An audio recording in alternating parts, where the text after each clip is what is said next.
Before I do, though, I wanted to ask you, and I wish, it's funny, because we were talking before we started this. Yes. And you were talking about your experience writing a previous book that didn't end up getting published. I was wondering if you could share, again, the backstory on that book, because I find that topic super interesting. Okay. The political thriller. Yes, it was a political thriller. It was called The People's Republic of America. Mm-hmm.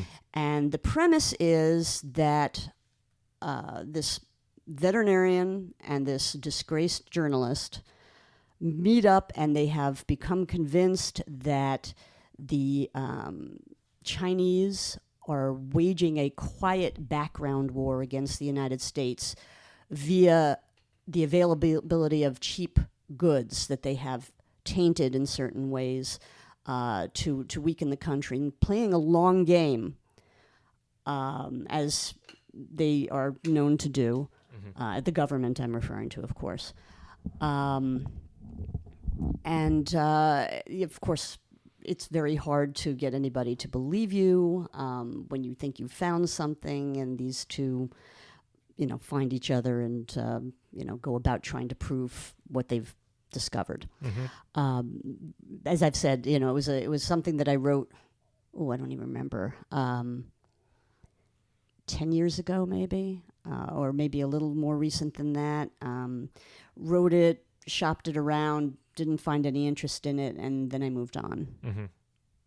Yeah. And as I was saying, that political thriller is not my genre.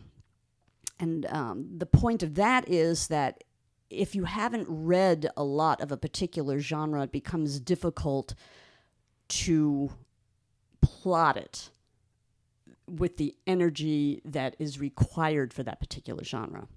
Yeah, I know what you mean. So, I'm sure that had I brought it to an editor who specialized in that genre, they could have said to me, here's where you need to pick up the pace. Here's where something big has to happen. Here's where, the characters finally resolved the issue. I didn't have that. I never got to that point. I could have, at that time, spent some money and had it looked at, but then I, again, acknowledged that it wasn't really my genre. It was an interesting story based on something that actually took place, and I extrapolated. And if I want to just go back real quick about what that story was. Oh, yeah. That was, about 10 years ago. There was a period of time when dogs were getting sick and dying from unknown causes, and it was determined that there were these treats, these jerky treats that were made in China, available at places like Costco.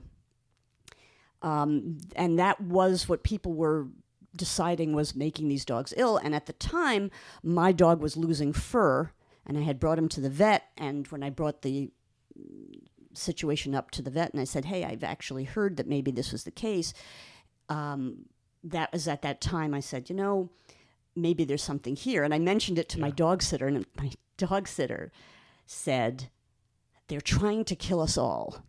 And that was the impetus. And I said, that would make a really interesting book. How they're bringing these products in, they're making them cheap so, Americans flock to them. But secretly they're just, making them so that we get addicted to the pricing and maybe to the product themselves, and then slowly but surely wear away at our defenses.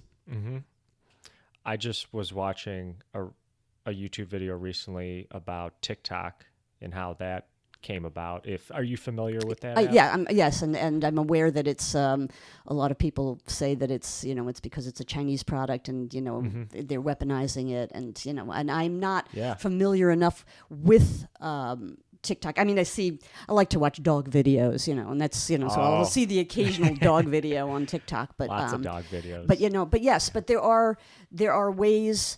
The whole point, and if you read The Art of War, it's all about conquering your enemy. Ways to conquer your enemy without actual battle. And this was, I refer a bit to The Art of War in that book as well. So, maybe someday I'll bring it back around and show it to an appropriate editor and make it so that it's more marketable. But